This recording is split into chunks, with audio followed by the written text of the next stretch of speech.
Ba-da-da-da-da-da. Dungeons and Dopamine.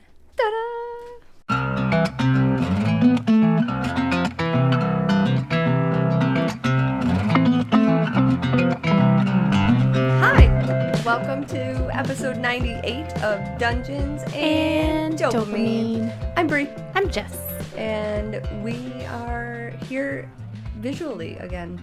We are. Which is getting a little bit smoother every time. It took a little more effort for me this time. Jessica's not sure about this whole podcasting thing. It feels really new. I'm not sure if this is the path my life is on. I mean, it has been like 2 weeks since we recorded. Yeah, and the week that we recorded was technically like chaos. Right. The episode comes out next week for us. Right. But it's been out for anyone listening right now. And it's short. Okay. And it's chaotic. We were tired and getting ready for con. And getting ready to go live. Oh, that's right. About con. Yep. Which we did for like an hour. Right? It was supposed to be like quick, and then it was basically a whole episode. Speaking of live, we are going to go live for our 100th episode. Which is coming up, because this was 98. 98. If you missed that, we're going to be April live. 30th, right? It's going to be cool. I think we had an idea, but I don't remember what the idea was. Same. We probably should have written it down immediately. We really need a personal assistant that writes down all of our things for us. Fact. Oh my gosh. If anybody wants to apply for that job and not get paid for it, that would be awesome. It's a volunteer position. You probably can't even like put it on a like a resume or anything, because it's not like you're doing good for the world or anything like that. You're just excuse me, we are beacons of joy. We did actually help people get diagnosed with ADHD. See? We made them think it through and go get diagnosed. See? So you're right. We are beacons of joy. We are a nonprofit, literally nonprofit organization. There is no money coming in. No, in fact, we've spent more than we've ever even thought we would bring in. Right. So there's that. So again, the position works for free.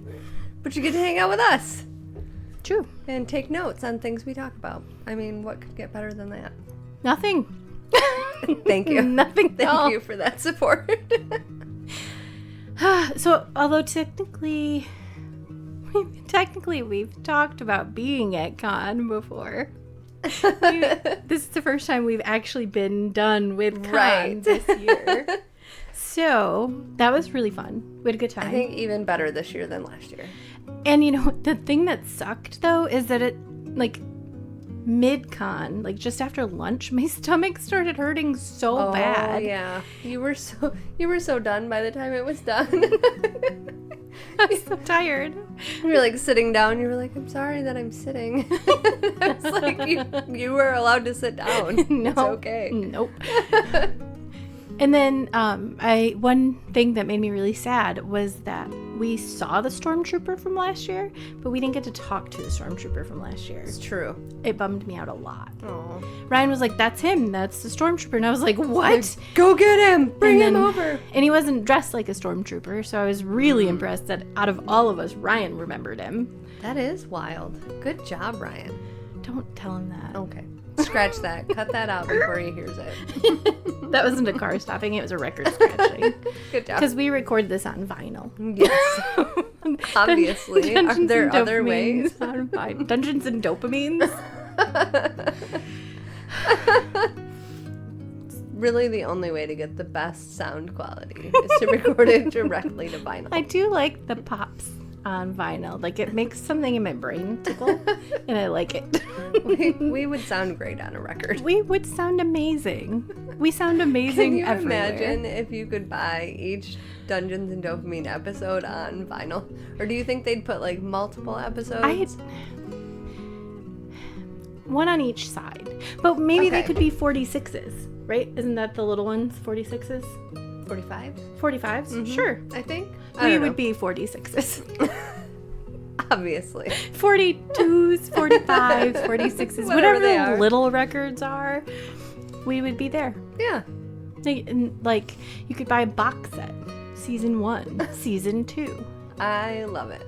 I don't know how long our seasons would be. But if anybody knows how to do that, please reach out. Colorful. They could be rainbow. Yeah, obviously. I love that. I don't know why or how this has been happening, but every single one of our podcasts, basically since I played that one game of Among Us with Hank and his friends, we've mentioned Hank and his friends. And it wasn't always me bringing him up.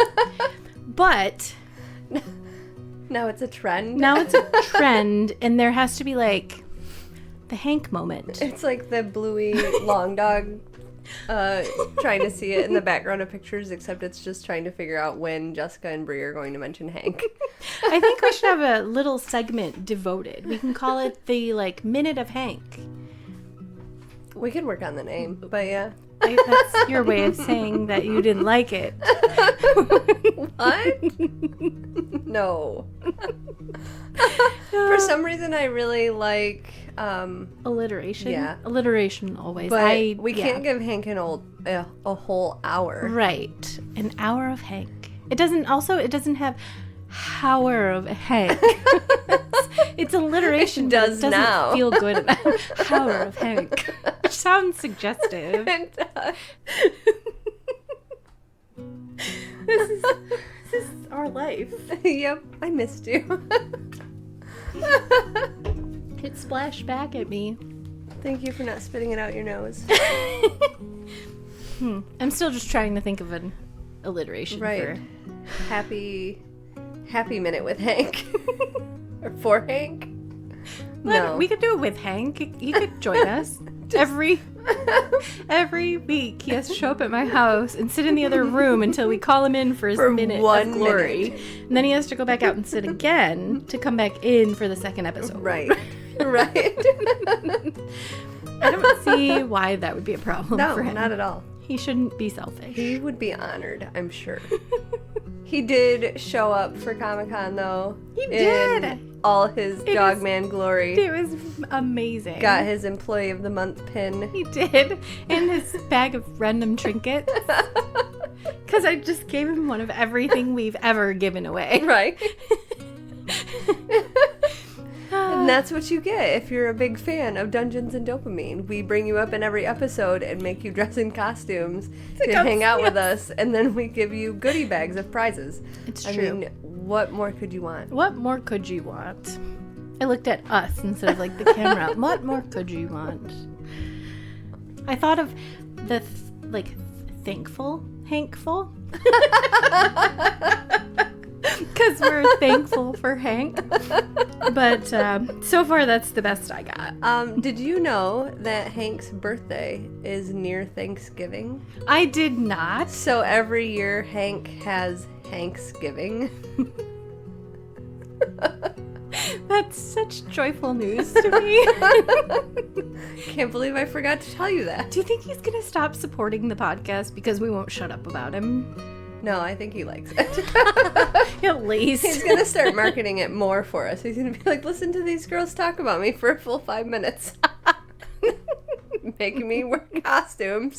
I guess we didn't make him. That was his choice. I mean, there was a lot of peer pressure, but no one, held a gun to him. Right. Totally his choice. I cut him in half once, but it wasn't very threatening. He deserved that. You go first today, but I'm really excited because I'm starting a series. But instead, I'm going to start. Shut up. So my series is much longer, so I'm just going to go. I'm just excited to talk about it. I'm going to be doing an Ancient Egypt series. So I'm really excited about my new series. Now, I'm not going to overtake yours, of course, but I'm really excited. I'm going to talk about Ancient Egypt for I'm really excited for you. I'm not going to call it a mini series either because the podcast might become Ancient Egypt, Jessica. What do you do? Oh, I talk about a ton of topics. What about your partner there? She talks about Egypt. That's it. She used to talk about other stuff. Now she only discusses Egypt. She keeps doing the same episodes over and over. One of them she did an ancient Egyptian. Which I know the word nigh. Ooh. Means no. I never would have guessed. I know. Blown. Is that like a Duolingo language you could learn? It should be Duo. I know you're watching. Next you're always on the watching. mini-series, it's just Jessica teaching us ancient Egyptian words. That'd be so cool. That Okay, would be maybe cool. not for everyone else, but for me. No, I would be pretty into it for at least an episode. I'm in. Anyways, On that note, you're going to talk about? What's you're going to talk about? So I'm going back because I remembered at the last minute that during my last topic before our Dear Abby episode, I kept saying I was going to talk more about amazing women in the next week. So I finished that. Excellent. I did, in fact, come up with more notable women from history to talk about. I rather liked episode 96, which is when you talked about amazing women, and I talked about haunted bunk beds. Which are topics that should have not worked out. But Not even strangely really did. And to be completely frank, I think that the haunted bunk beds are my scariest episode ever. Like, the murder and stuff is scary, but in a totally different way. Right. This was like eerie, creepy, goosebumpies. Yeah. I mean, Jeff was terrifying as well, but But the bunk beds were right up really there. scary. Like, I was uncomfortable. Yeah. And you were home alone. Which was worse. And then I think my internet cut out. It just kept getting It's weirder. all rough. I just bought some bunk beds online. They're being delivered as we speak. That would have been awful. Right? I wouldn't have stopped, though. I didn't have anything else to talk about. Oh, you're getting new bunk beds? Let me just pull up my backup topic. Are you buying them brand new or used? I also named our episode better than like furniture from the thrift store, but I don't actually think that we're better than furniture from the thrift store, if I'm being completely honest. We're better than some furniture from the thrift store. True. There is Okay. awful furniture at the thrift store. I didn't say sometimes. all True. furniture at the thrift store.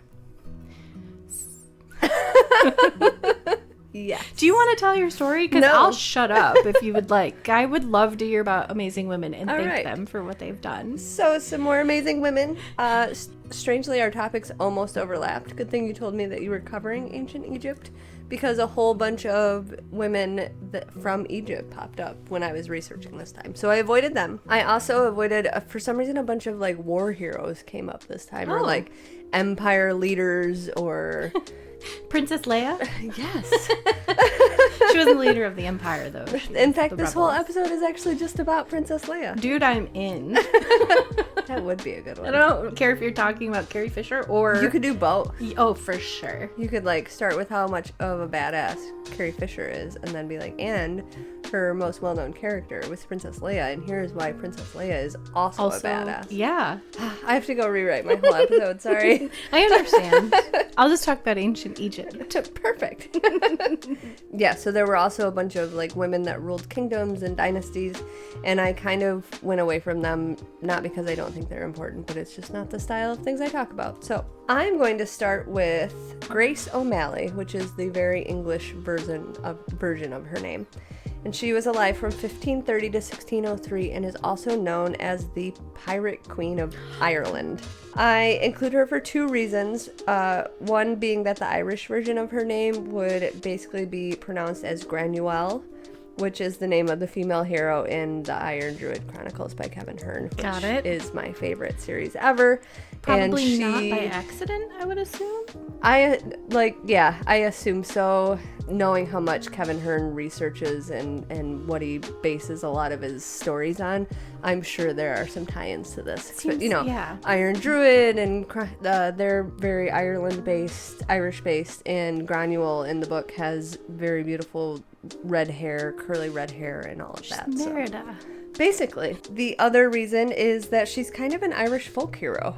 So she did actually exist, but she has like evolved to where there are stories that are both maybe made up, but they're rooted in truth. Kind of like our stories of Paul Bunyan has some, there's some rooted stories there from like somebody that existed, but then there are the extrapolated stories that kind of get extreme. One story did say that her name actually means bald, and that was because when she was little, her father told her that she couldn't sail ships because girls have long hair and they could get tied up in the ropes. So she cut all her hair off and kept it short so that she could eventually have her own ship. But the real story is that her last name just looks like the Gaelic word for bald. So her name is basically Granule or Grace O'Malley, or like Granol Mala, which in Mala means bald in Gaelic. So she was not bald. She was actually, it talks about how she was actually very feminine, and she kept that even though she was a pirate queen and like was in this position of power. She didn't do what other women did at the time, like dress as a man or basically. Yeah. That's one thing I dislike about book heroines lately. They're all like, oh, I hate dresses are stupid, and I only wear pants. I had a dress on and all I could think about was getting pants, and I'm like, that doesn't make you like tougher, right? It'd be cooler if you could do it in a dress. It's almost pick me-ish. Right, not pygmy. Pick me. Pick me. So back to Grace. Grace was the only daughter of a wealthy lord on the west side of Ireland, and he had a very successful pirating business, to be frank. This was during the time of the Tudor conquest, so England essentially was trying to invade Ireland, and like there was a war, it was, I think a 9-year war, and they were going back and forth. So was that the same time as my Chillingham Castle? Is that when they were probably warring? Yeah. And so her dad essentially started a business where like English ships would come in, and they would either pirate them and like take their ships and take all their stuff, or they would extort money from them to be able to pass through that part of the seas and those sorts of things. She took over once her dad died, even though she did have an older brother. She was the one that took over. She's like the Dread Pirate Wesley. Yes.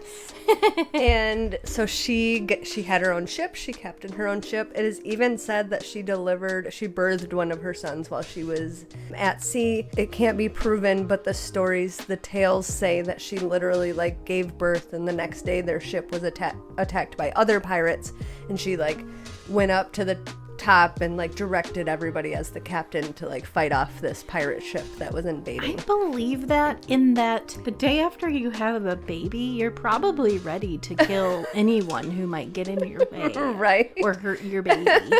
You're like, I'm a little busy here. You guys are going to have to. Do you know what I went through for the last 9 months to make this thing? I'm not having it hurt. This is nothing compared to what I went through yesterday. At one point, an English naval commander was appointed governor over the area where her lands were, and he kind of had it out for her, probably because he was a former naval commander and had probably had issues with her pirating and extorting money while his ships were trying to get through. So he had it out for her. He became an antagonist, and he basically picked on her. It is believed that he had her oldest son murdered, and after that she basically joined the rebellion against him and against England, even more so than she had already been doing with her pirating business. She was imprisoned by him when she went out to avenge her son, but she was saved before she was put to the gallows. Her community actually exchanged hostages that they had to win her freedom back. So if he hated her so much, he accepted anything. He must have cared for the people. Yeah, they must have been big hostages, or a lot of them, or something. Maybe he had some kind of compassion and knew that they had families or something. Whatever. Probably not. Like he sounds like a jerk. Yeah, exactly. And then later during that same conflict, or during that time of conflict, her youngest son was captured by this governor, and she became even more politically involved. This was written that it was kind of a big deal. She petitioned to meet with Queen Elizabeth I to try to arrange freedom for her son. So not only did she have the power and the knowledge and the wherewithal, she had to write a letter to Queen Elizabeth and like ask for a meeting with her and arrange all of this. And then she had to sail her giant ship from Ireland all the way to England where she could meet with the Queen. It is like, they said this was a big deal. This didn't happen to just anybody. Like, it wasn't something that could be easily arranged. And how bold to do that. You could be walking 100% into a trap. Yeah. You're obviously a an enemy to England, you're catching their ships, you're taking their stuff, you're extorting them. But to go and be like, just no, write I a want to talk letter to and you're like, queen. hey, I need to talk to you one-on-one. You got kids, I got kids. Queen Elizabeth said yes. And so Grace went down there. They basically had a private sit-down meeting, and she got Queen Elizabeth to agree not only to release her son, but give back a bunch of her land that had been stolen by this governor that had it out for her, returned some of the riches that had been stolen, and then told her she could basically go home and continue on her merry way. Like, she got to go home with all of her riches, get her land back, get her son, and still continue to be a pirate over in West Ireland. And women are going to be horrible politicians. Right. Yeah, she just, like, pulled a power move, had a sit-down meeting face-to-face with the queen, and I just imagine it like Bridgerton style. By the end, they're, like, arm's length. They leave the room together, and they're like, it was so nice to meet you. You have to come see me next time you're in town.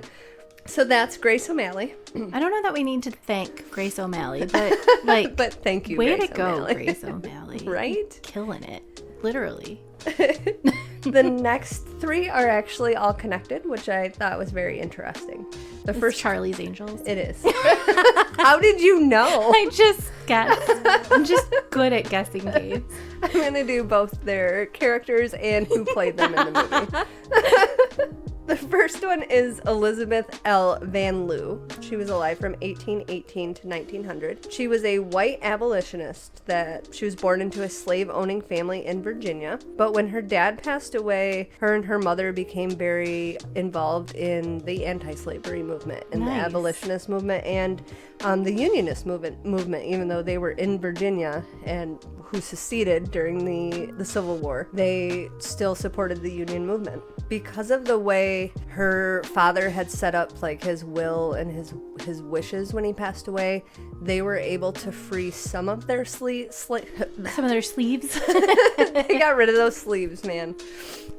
Because of the way it was written, they were able to free some of their slaves, but not all of them. So they essentially kept them on as paid servants, even though they weren't allowed to pay them. And they became a spy network for the union, the union side of the war. Her mom passed away at some point, and she took hold of the estate. The family home was near both the prison and the hospital in Richmond, Virginia. Okay. And while she was never able to, her and her group were never able to get into the prisons. It was a Confederate prison for Union soldiers. Okay. They were never able to get actually into the prison, but she bribed enough guards that when soldiers had to go to the hospital for any reason, or if they came up with a reason to get the soldiers to the hospital, she was able to meet with them while they were in the hospital and actually pass messages back and forth. Nice. It says she used like a custard dish to get secret messages to people. It says, in 1864, as the head of a Richmond spy network managed by Union General Benjamin Butler, she may have helped some of the 109 prisoners who escaped out of that prison. So she was providing the information 109. To help them escape from the prison. Do you think you'd be disappointed if you got like a delicious looking custard dish, but you couldn't eat it because someone had stuck like a note or a knife or something into it? Directions and a little shiv for you to tunnel out. She helped free 109 sad men. They were very disappointed. They did not have they didn't get Southern custard. custard. So she also developed her own cipher code and had many different clever ways to pass messages, all while she pretended to be a proper Southern Confederate lady. So That's this whole insane. time she played the prim, proper Confederate woman, and she was head of an underground network of people that were saving Union soldiers. I can hardly speak in my own given language that I've had for 39 and a half years. So Much having less a make up a cipher, secret one. Seriously. After the war, Ulysses Grant appointed her postmaster of Richmond for 2 terms, and she helped modernize the postal service and often hired African Americans in the postal service. She also sponsored an African American library a few years later. Nice. She was eventually dismissed as the postmaster, probably due to political reasons, because she was still supporting African Americans and unionists and the winners of the war, even though she was in Virginia. As she aged, she started to be treated like the town witch, of course, because, progressive political stances. And she died very poor. She spent her whole family fortune on helping the families of the slaves that her family had owned, starting the library, supporting all of her causes. So her funeral had to be paid for. It basically had to be fundraised for. Wow. What a sad end to that story.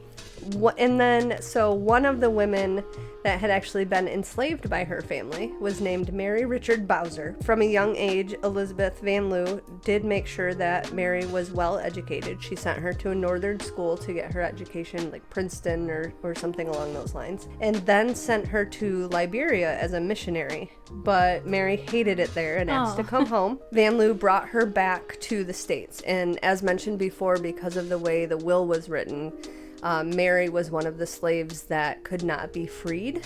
So she essentially lived as a free person. Elizabeth let her have her freedom, sent her to Liberia, let her do all these things, but legally she still owned her. So, when she was brought back to Virginia at the time, which this was just before the war, as the war was starting, there was a law that slaves that left Virginia to be educated could not come back to Virginia.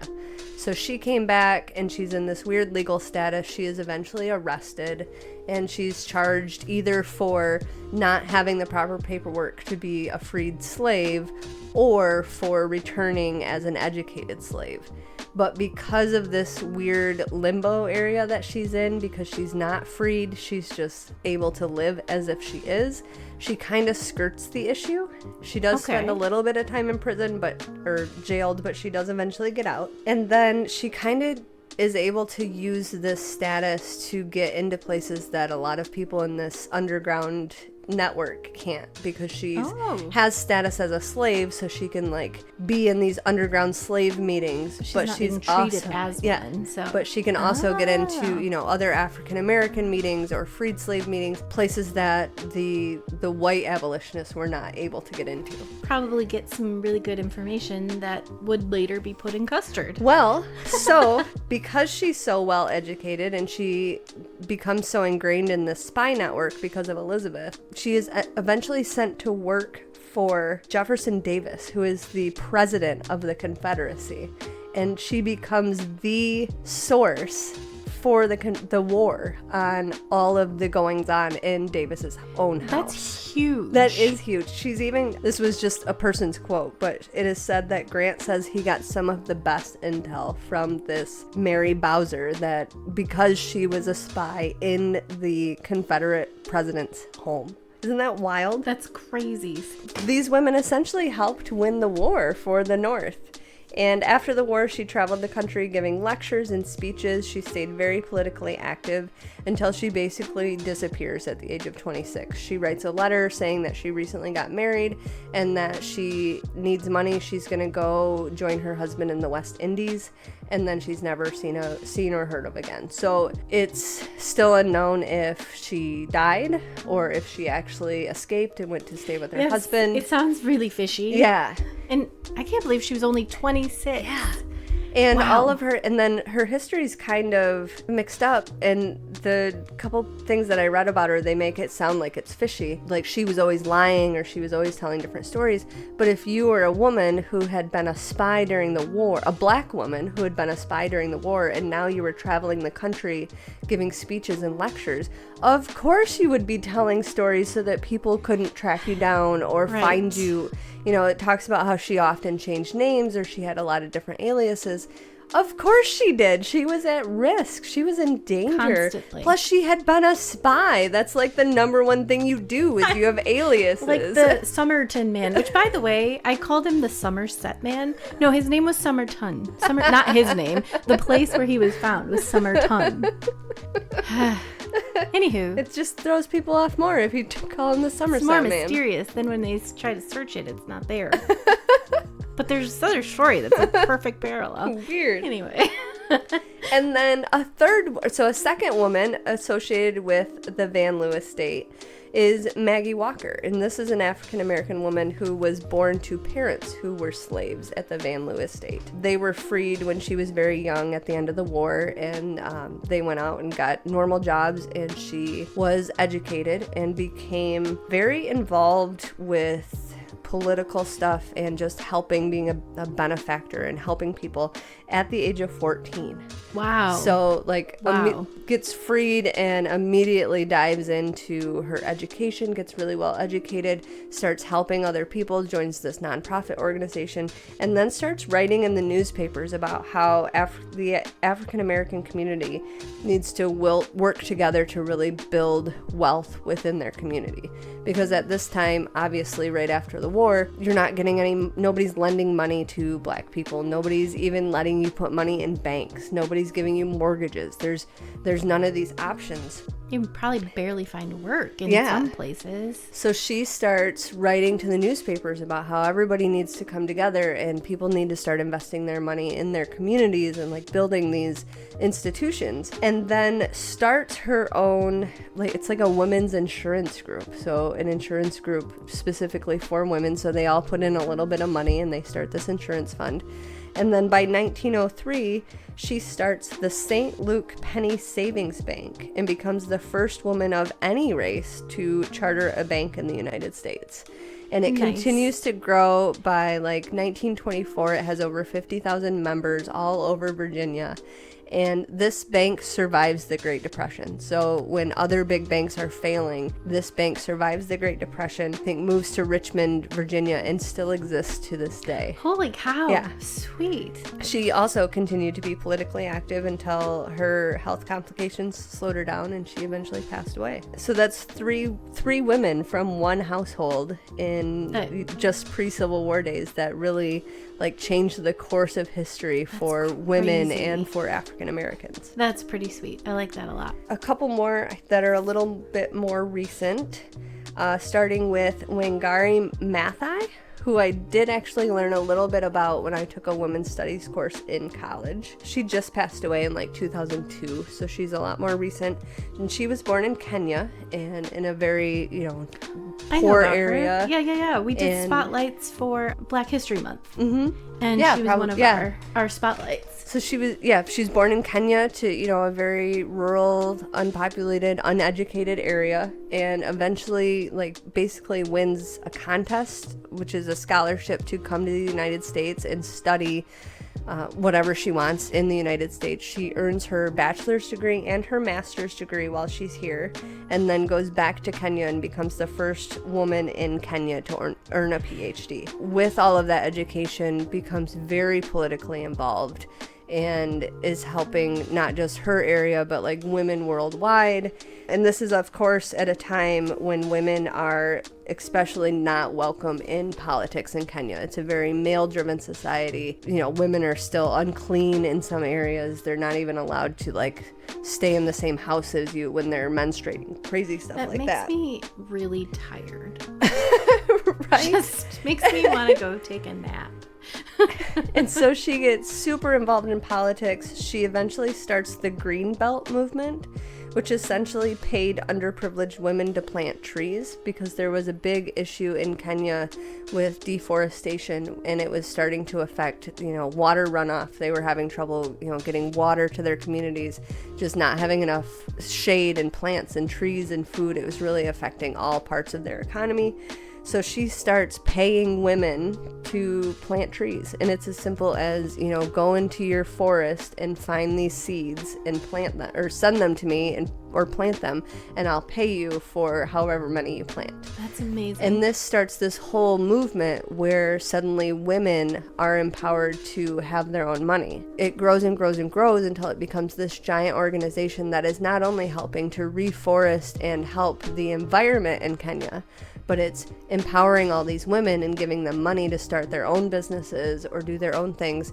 And then they start training programs. So then they start teaching women about reforestation, and they're like teaching them how to be trailblazers and how to reforest and how to do like water water filtration and just all these life skills and career skills that still also these women never would have gotten otherwise. That's very cool. It seems like it should have been in the 1800s, but this is in like the 1990s. Yeah. That's, I was gonna say 1980s, 1990s, and it's like, it blows my mind that was happening then. Yeah, and granted, other parts of the world, but still. Yeah. That's why it's so hard to believe, because we've never been over it. Right. Let's be honest, but we were over it by then. Yeah. Of course, she continued to be very active in politics. She was eventually elected to Parliament and served as the Assistant Minister for Environment and Natural Resources. She wrote a bunch of books, advocated for a whole bunch of causes, and basically changed the political and environmental climate in Kenya, and partly in the United States. Just the stories and the lives that she's touched. So if you think that you as a person can't make a difference, think again. Right. Little movements. This last one I want to talk about was a complete surprise for me. It's actually, and I apologize if I'm saying her name wrong, it's Amal Clooney. Really? Married to George Clooney. So this popped up on a Reddit thing about like inspirational women that you wouldn't think of. She is a very successful and very powerful human rights lawyer. She has represented journalists, human rights activists, different presidents and prime ministers of different countries that are at war or having issues. She's obviously married to George Clooney, and they started the Clooney Foundation for Justice. And their website states, "Here at the Clooney Foundation for Justice, we provide free legal support to victims of abuses of power. Each of our programs aims to fight systemic injustice against vulnerable communities, journalists, women and girls, democracy defenders, LGBTQ persons and minorities. When journalists are locked up for doing their job, we try to get them out of prison. When women and girls are denied equal treatment, we help them fight for their rights to the courts." They also have a really good rating on the Charity Navigator website, which is a website that independently rates each nonprofit organization based on their transparency and how they spend their money and what their CEOs are paid. Tells you, I was gonna say, that kind of tells you where their money goes, right? Yeah, absolutely. And they have like an 87% rating on there, which is 3 stars, which is not the highest you can get, but only like 1% of organizations get 4 stars. And nobody knows any. People obviously know, but I didn't know. Not the general public. She's just married to George Clooney. She was like I think I did know she was a lawyer, but yeah. I think I was like, she's a lawyer or like a doctor or something. Yeah, it's like. But you think like a New York lawyer, she's like getting rich people off parking tickets or something. No, she's like saving the world. She's fighting for human injustice. It's just wild. So as I so rudely interrupted you earlier, I told you I'm starting my Ancient Egypt series, which I'm sort of shocked that I didn't do this way sooner. Yeah, this doesn't make any sense. No. I have loved Ancient Egypt since I was a kid. It was something my mom always really enjoyed, so anytime she'd like have cool facts or anything like that, she'd tell them to me, and it was just something we really liked. Then the Mummy movies came out. And then I do love the Mummy movies, although that is not what I'm going to be focusing on. Damn. Brendan Fraser is a national treasure. We adore that man, and he's willing to do another movie. So if anybody is listening with some pull, let's get to work. No one is, but but we could be. Exactly. One thing I wanted to note as I did this research, because to be honest, as much as I've always loved it, I've always just like read books that were particular topics, or I really like the fantasy style stories that are rooted in reality but go off on like people meeting the gods and things like that, right, sort of stuff. But so many of these topics, as I was researching, because today you're just going to get a broad ancient Egypt overview, they made me want to branch off and read more about them. And I'm not a huge history person, but this stuff gets me. So, of course, ancient Egypt emerged from prehistoric Egypt, which I can't even imagine what prehistoric Egypt was like, except dinosaurs. And that was in 3150 BC in northeast Africa, which, funny enough, for some reason I always kind of gloss over the fact that Egypt is in Africa. Such a stupid thing to forget. I didn't mean to say geography stupid. Is my worst nemesis subject. Yeah. But it feels like it should be its own place. Exactly, because it feels, when you think about Egypt, it feels like it's so big. Mm-hmm. And it is. Africa is so big. Exactly. And the history. So this is the other thing that kind of blew my mind. When you think about ancient Egypt, you kind of think about like a few years. Oh yeah, ancient Egypt, like 25 years of history there, man. Woof. Ancient Egypt had nearly 3,000 years, making it the longest civilization in recorded history. Oh. That has to be a huge reason why it's so pertinent in your brain when you think of Egypt. And of course, movies and in books and things like that. Yeah. Even biblically, it's important. Yep. So gosh, I forgot about Yeah. It's wild. It was easy to think about. Sorry, my notes got really screwed up. Thinking of it as Sorry, my ADHD wrote the notes today. I think I must have gotten auto-corrected, I hope, or I was drunk. Thinking of it as just a small period of time, it's easy to kiss. I love kissing small periods of time. I do too. So much better than large periods of time. I don't even know what it could be to say. One really interesting thing is because it was such a long period of time, it went through like ups and downs, economically, politically, just so much happened in that period of time. Obviously, it's so big. Mm-hmm. It just blew my mind. So that was one thing that I immediately was like, I need to go know everything about this.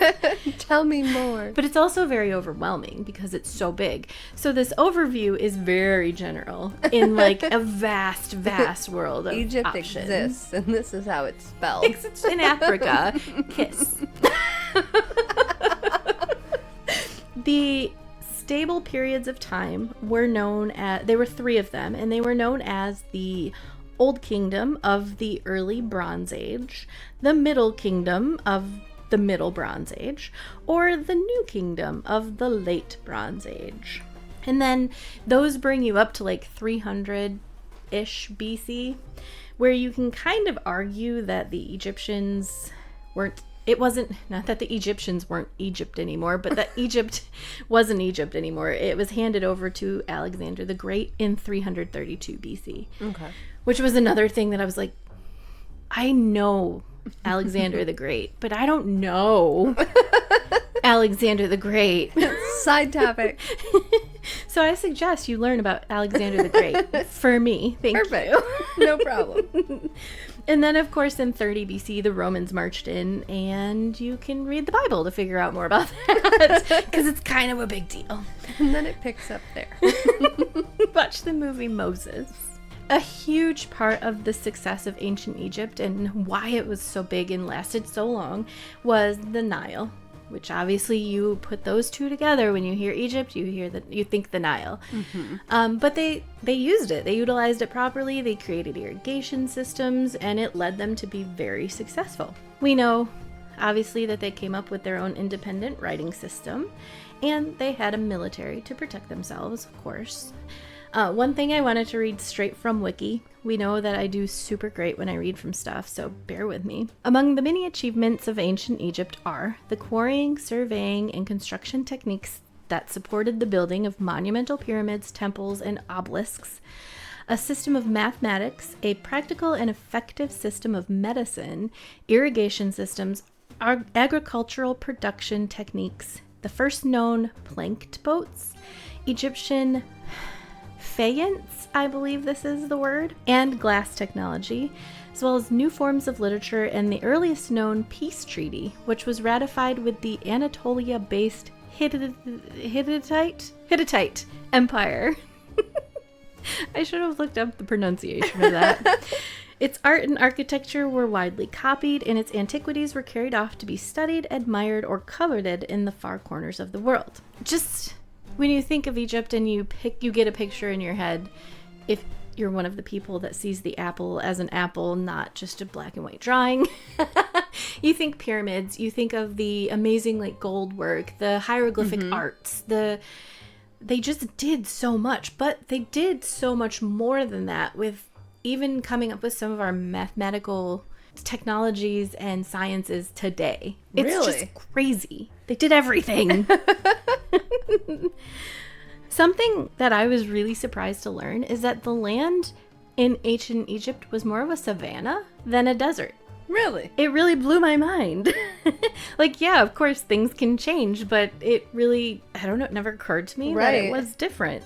So that was kind of cool. The Old Kingdom period is when they built the pyramids, the Sphinx, basically a lot of the big monumental Egyptian things that you think about. As Egypt grew and things, I guess, technologically got bigger and bigger. This isn't weird at all for me to put my hand up and move myself around bigger and bigger. As this happened, so of course did the rise of the need for like scribes and educated individuals, and they became sort of important in society. Scribes being essentially writers, for those who might not know, and the kings wanting to keep these scribes happy and wanted to give them the ability to do their research and learn and be more and more educated, were offering them land and titles and things like that. And a lot of scholars think that with like 5 centuries of this going on is a huge reason that the Egyptian economy collapsed eventually, because it just couldn't sustain constantly handing things out to people. Okay. That's really, I thought that was an interesting fact, just sort of a tidbit of maybe a look into their downfall. The Old Kingdom, which is the period that I obviously just told you about, was followed by 140 years of famine and strife. Every time that the kingdom surged and then kind of went back down, they experienced this, and as it went down and they were down in the depths, as it began to rise again, new art and new science would come from the next group of Egyptians that came out of it. It's kind of a cool thing. Very quickly, the most favorite topic of everybody always is government. Of course. Yes. And we all know that the pharaoh was like the head honcho. He's the big cheese is what I wrote on here. He controlled everything. What I did not know is then there were kings who were military leaders and the head of the government. So really the pharaoh just sat around and did nothing unless he was like, I don't like that, change it. Interesting. So he's like the leader of the leaders. Exactly. And then there is a, this one makes me laugh because all I could think of was one thing as I read through it. The vizier. And it made me think of Jafar from Aladdin. He's the bad guy. He's the bad guy. He always has a parrot and it's sassy. He was the king's representative, and he coordinated land surveys, the treasury, building projects, the legal system, and the archives, which is a lot. He kind of ran the country, and the king was like, hey, go do that. And the pharaoh was like, hey, go do that. And he had to do whatever he said. The region of Egypt was broken into 42 arrows? 42 areas called nomes, and in each of those there was a nomarch or nomarch, and he or she was accountable to the vizier and was in charge of their own nome. Next would be the overseers, and those were under the nomarch, I think it's Mark, and would keep track of wealth and treasure in the temples. There's quite a system set up. Crazy, right? Huh. And then this isn't really government, but the hierarchy of the people in general. So like your low, middle, and upper class sort of a thing. The farmers were the lowest, and they were the majority of people. The artisans and craftsmen were next, and then the scribes, the writers. Then the physicians, priests, engineers, anyone who was very specially trained to do something. And then nobility.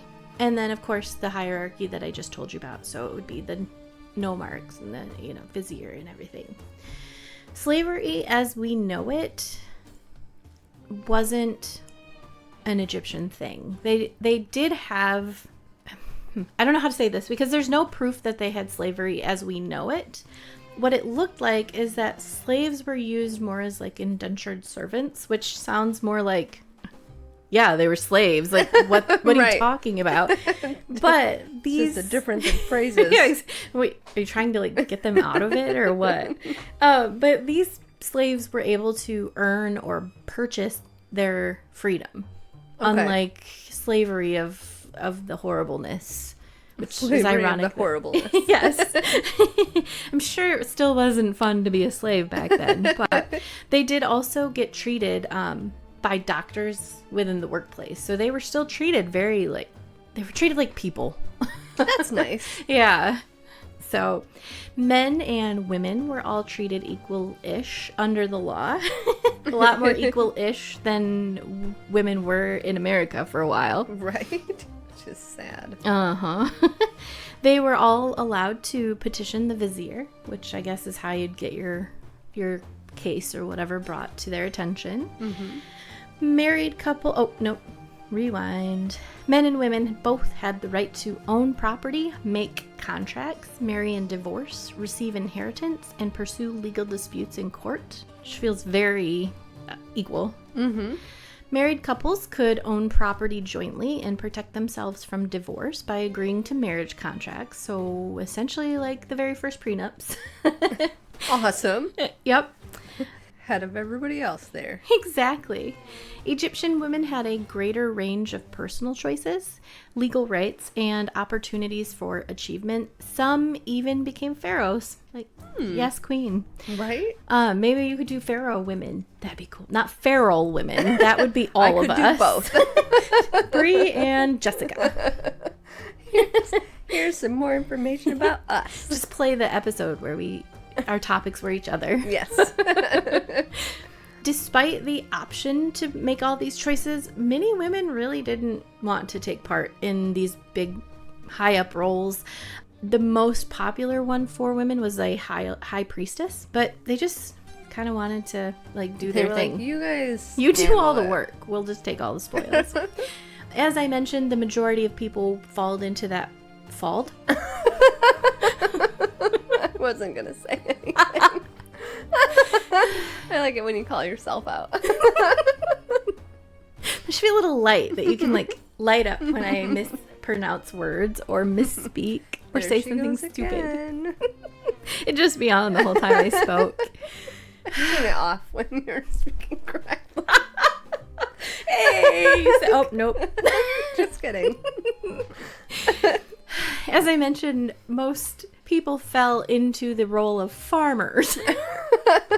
That was the majority of people. Kind of thought it would be fun to sort of know about kind of a day in their life or what it was like to wake up as a farmer in Egypt. So you would wake up in a mud brick home. The mud brick helped keep your home cool. Each home was equipped with a kitchen that had an open roof and then a grindstone and a small oven that you used to bake bread. Ceramics were used basically like we use Tupperware. Walls were painted white and floors were covered in reed mats, which sounds very comfortable. I'm into it so far. Yeah. Stools, beds, shelves, and tables were the majority of your furniture. If you went higher levels into society, then you'd get more stuff. Yes, yeah. This is this complete side note, bear with me.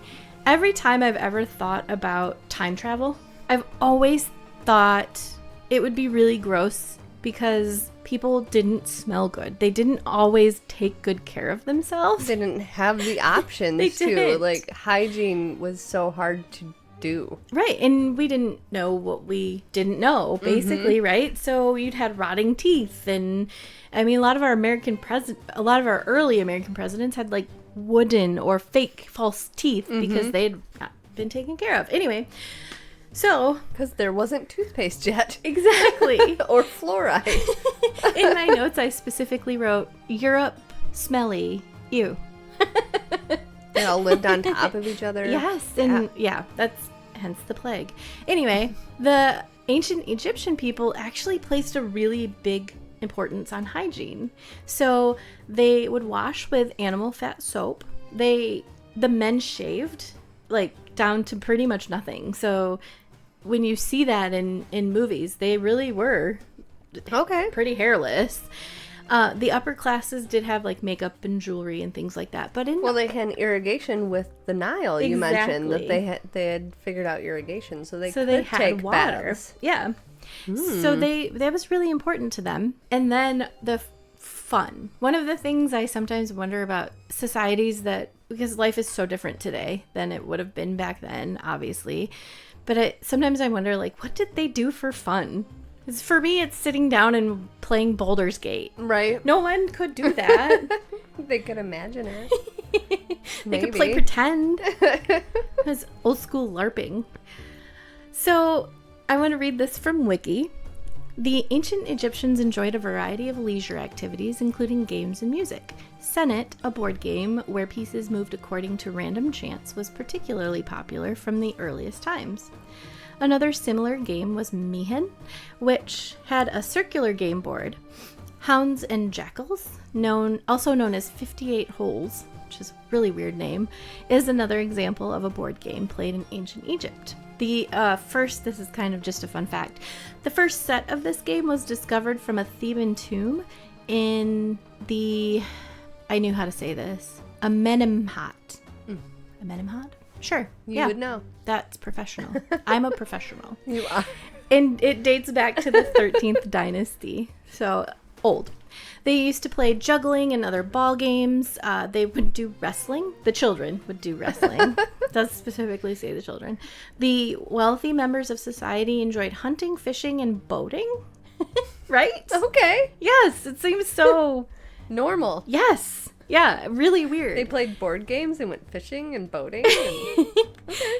But only the wealthy were boating because boats are expensive. Same now. They loved to dance and they loved music. On a regular day, your meals consisted of like bread and beer, as well as like I'm in. I know, right? As well as like garlic, onion, no onion for me, please. Dates and figs, which I love figs, so I'm in for that. And then your feasts, your bigger holidays, your celebrations consisted of meat and wine. So the Egyptians believed that every human being was composed of a physical and spiritual aspect.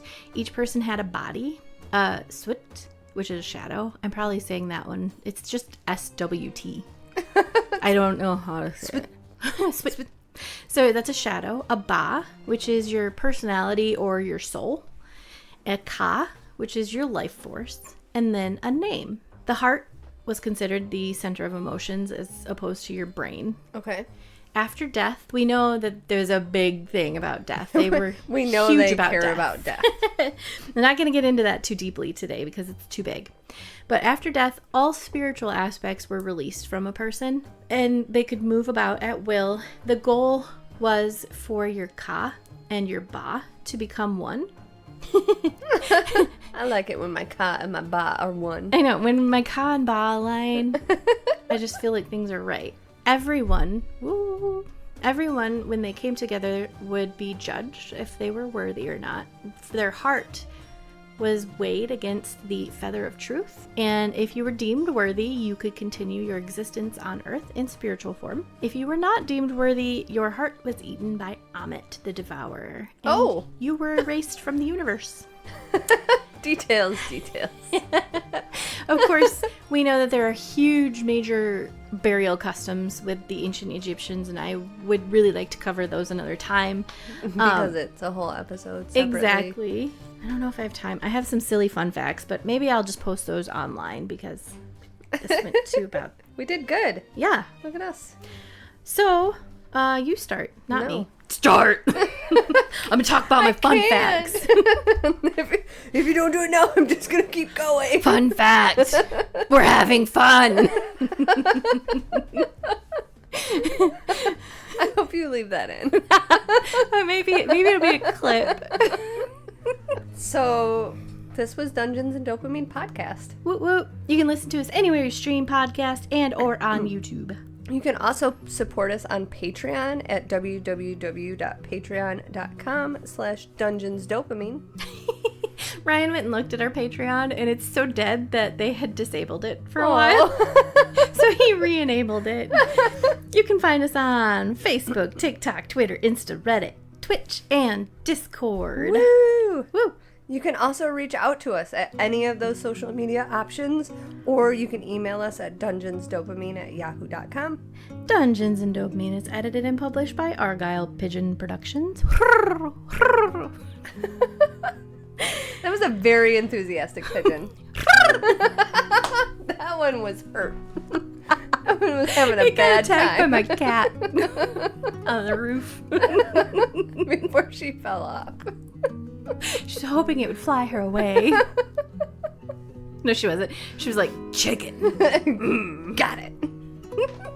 All right. Okay, thanks. We love you. Bye. Bye.